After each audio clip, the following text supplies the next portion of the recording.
You don't need to always be on the pull-up bar in order to get your first pull-up or improve your pull-ups and get more reps. What we really need to be doing is, yes, working the full movement, which is our strict pull-up, but also we need to be including accessory work to help us get there. And this is what I'm going to talk you through in this video today, because I think it's quite often underrepresented and underused in our understanding of how to get our first pull-up when we are training in the gym. Let's take some other movements first of all, for example, such as a handstand or maybe a weightlifting move like a snatch or a clean and jerk. You're not going to always be doing those movements to see improvement and progress. You are going to be doing parts of those movements, sometimes the full movement, and also loads of strength and accessory work to support the full movements that you are trying to gain. Now, it's exactly the same thing and can be thought of in the same way with getting your first strict pull-up, which is a goal for so many people when we first start out on any kind of fitness, gymnastics journey, whatever you want to call it. The first step with this is, I'm sure a lot of people have been told this and heard this before, that you need to use your lats, which is great. Yes, pull-ups use your lats, but especially for beginners, if you are somebody who has worked hard or hasn't always been able to do a pull-up or done much gym work before, or you struggle to hang on the bar, then being able to just use your lats is something that doesn't make any sense really, unless you're someone who's from like a bodybuilding background. So we need to train ourselves to be able to understand how to actually use these muscle groups and where they are and what it feels like to use them as well. If getting your first strict pull-up was as simple as just using your lats, everybody would be able to do a strict pull-up, right? So we are going to start off with, how do we actually use our lats? This is something we need to train. It is a skill. Now, this is where you do need to channel your inner bodybuilder, whether you care about bodybuilding or not. We need to learn what it feels like to use our muscles. And the best way to do this at first is by isolating them, performing a movement that is achievable, and also through touch as well. A lot of people, when I first speak to them about this, they don't really realise that this is something that they can do. In order to understand what it feels like to use a muscle, if you touch it and then move whatever body part or whatever joint is around, you will feel your muscles working. And this is something that we can fine-tune over time, and then eventually it becomes an automatic skill that your body is able to do, engage certain muscle groups to help you. But it is something that needs to be an intentional thought process. So I love using things like single arm lat pull downs because it gives us the time to focus on what it actually feels like to use your lats. You could use a band, you could use a cable machine, and actually when we are talking about just being able to feel and understand what it's like to use our lats, which will run all the way down here, down your side, we can do this without anything. And this is still going to help your performance and understanding of how your body moves. It doesn't need to be in a certain exercise. So I like to always encourage all of my clients and members to start off with by holding on to where your lats actually are and imagine that you are doing a pull-up. So we're going to start imagining that we're hanging on the bar, which is the same thing that I get people to do when we're doing banded pull downs. I'm going to start with a straight arm at the top, right with my shoulder right next to my ear, as if I'm hanging on a bar. So the movement pattern needs to be the same as if you were going to be doing the full movement. So I'm going to start with my shoulder right next to my ear. I'm going to hold onto my lat. And then the first part of our pull-up is going to be thinking about pulling our shoulder away from our ear. You might want to call it depressing your shoulder blades, but I like to think of it as just creating as much distance between your ear and your shoulder as possible. And you'll already, if you do this a few times, you'll already start to feel a change in your lats, in your muscle, and how that is helping to move your shoulder joint around. So the first part of our pull-up is shoulder away from ear, and we can feel our shoulder blade move down our back as well as our lats working here. Then from here, and I think this is something that we often forget with pull-ups, we don't want our elbow to just drive out to the side. If you practice that here now with me, you'll feel, I can't really feel much happening here if I'm driving my elbow out to the side. And that's what a lot of people do in their pull-ups, is try and pull and their elbows flare out to the side, and then they get stuck or they can't do it, and they wonder why, if they're doing banded pull-ups, they're not getting any stronger, or why they can't feel their lats. But what we really need to do is think about pulling our elbow down and squeezing it in as if you're like a fancy celebrity and you've got like a clutch bag on the red carpet. You want to squeeze and close that gap between your arm and your chest as much as possible, so that your elbow comes down to touch your sides. You want to squeeze your arm in towards your chest as much as possible, so that your elbow comes down towards your sides, and then it touches and even slightly pulls back. So we don't want to have elbows out in front of us and out to the side.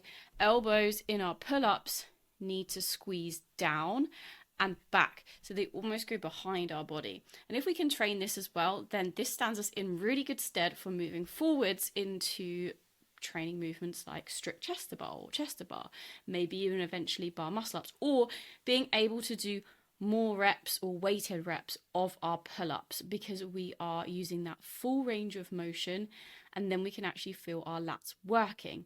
So what you'll feel as we go through dead hang, shoulder pulls away from ear, lats on, elbow pulls down towards your side, and then as you pull your elbow back just slightly at the bottom as well, see how my shoulder is still away from my ear, I'm not doing this, and we can see the same in this movement pattern here. I can feel what my muscle is actually doing. And if I can do this with no equipment, and then maybe I could start by with this free hand here, which is why I like single arm work, is because you can use your free hand to hold on to the other side and make sure that you can actually understand what it feels like to use that muscle group and what it feels like for it to be working. Because I can guarantee you that it will feel very different when you are using your lats and thinking about all those pointers along the way. It will feel different to when you're not using your lats and you're not focusing on those coaching cues. Once we know how to actually engage our lats, there is other strength accessory work that we can be doing, which is going to really benefit our pull-up strength. We want to be working on vertical pulling, which is kind of the obvious thing when we're thinking about pull-ups, doing pull-ups themselves or doing lat pull downs. But we can also develop strength in our horizontal pulling, which eventually will then also impact our vertical pulling. Now, this isn't the full movement pattern that we need for a pull-up. This video is all about the accessories that you can use to help you get there without having to just feel like you're always doing pull-ups and never, or like banded pull-ups, and you're just never getting anywhere. When I speak to people about being able to get their first strict pull-up, and when I first take clients and members on board, quite often we discover that they're not able to row very much weight.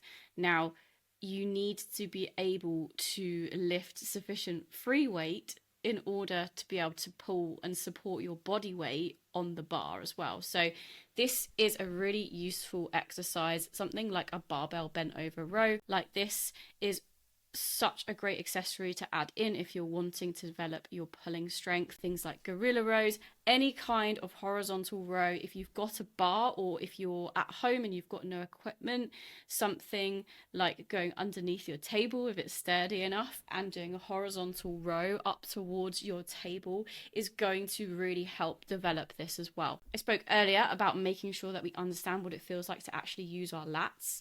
And we can use some of the same pointers here in these barbell bent over rows, or you could do dumbbell rows, kettlebell rows. Doesn't really matter what the exercise is. What we want to see is it performed in a way that's actually going to support your progress, and that you're able to build up the weights and or the reps. You need to choose either or. Don't try and do both at the same time. You need to be building on this over time. You are not going to see progress if you just go into the gym and do the same weight or the same reps every single week. So the pointers that we talked about in our vertical pulling, when we're thinking about how to actually use our lats, are very similar here. So notice how my shoulders are away from my ears in this setup position. I like things like barbell bent over rows because it encourages us to brace as well and keep tension in our midline, which is something else that we want for pull-ups and can often be forgotten, is the core strength element of being able to hold and create tension in your body to try and make it move through space as easily as possible. So we want to have this nice braced core here, and the torso angle is going to stay, or should stay, the same throughout. My shoulders are away from my ears. This is to stop my traps from working. I don't want my traps when I'm pulling. I want to be using my lats. So keeping my shoulders away from my ears stops me from overusing a muscle group that I don't want to be working on right now, and using the correct one. And what we want to think about is pulling the barbell, the kettlebell, the dumbbell, whatever you're using, towards your hip crease, to make sure, again, that you're feeling your lats. And again, if this is something you struggle with, then grab a dumbbell, do this single arm, and then you can really focus on whether you can feel your lats in the same way as you did when you were just practicing. Because if we practice something, we're going to get better at using it. Barbell, dumbbell, kettlebell drives towards your pockets or your hip crease. And then what we also want to see is elbows driving back past your body, to make sure that we've got that full range of movement there. And also making sure that elbows stay nice and close to your body and don't flare out again, because that relates then to our pull-up position. We don't want elbows flaring out to the side. We need elbows tucked in to make sure that we can use our lats as much as possible to help us. And the last thing I am going to add in is working on your core. So I mentioned this briefly when we were talking through our barbell bent over rows. Being able to create tension, have core strength, and be able to hold positions with our bodies is really important for our ability to move our body through space. Whether it be a pull-up, a handstand, any kind of body weight movement, it's a really useful skill and piece of strength work to have. And often, I think, is forgotten when we are working on our pull-ups, that we need to have the core strength to be able to hold our body in the position that we want. So we can work on this by doing things like hollow holds, thinking ribs in, tailbone in, and legs squeezed nice and tight. If you can work on your hollow position with your arms either in line or behind your ears and shoulders near your ears, then this relates nicely to your dead hang position as well on the bar. We can also do hollow rocks, so working on maintaining that position as you find some movement. Again, we need to be building this up over time through repetitions, so either adding on more rounds or more reps, or making the hollow position harder as you go along and as you get more proficient at holding it. So these are all accessories to pull-up work that you are doing on the bar, but there are so many things that we can be doing to support your pull-up journey to getting your first strict one or building up reps, that are not always just you needing to be on the rig or on the bar the whole time. If you can add these things in and do them well over time, and also progress them, then getting your first pull-up is going to be much easier than you originally thought.